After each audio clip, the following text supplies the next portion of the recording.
So to do a good swivel hip on trampoline, you have to have first a good seat drop, landing with your legs straight, hands by your sides, fingers facing forwards, and after you finish your seat drop, you're going to finish back up on your feet with your arms up.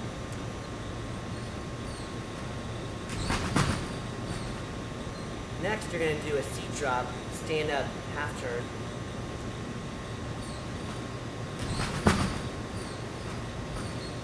Next, you're going to do a seat drop, half turn, stand up. And next, you're going to do a seat drop, half turn, stand up without standing, back to another seat drop.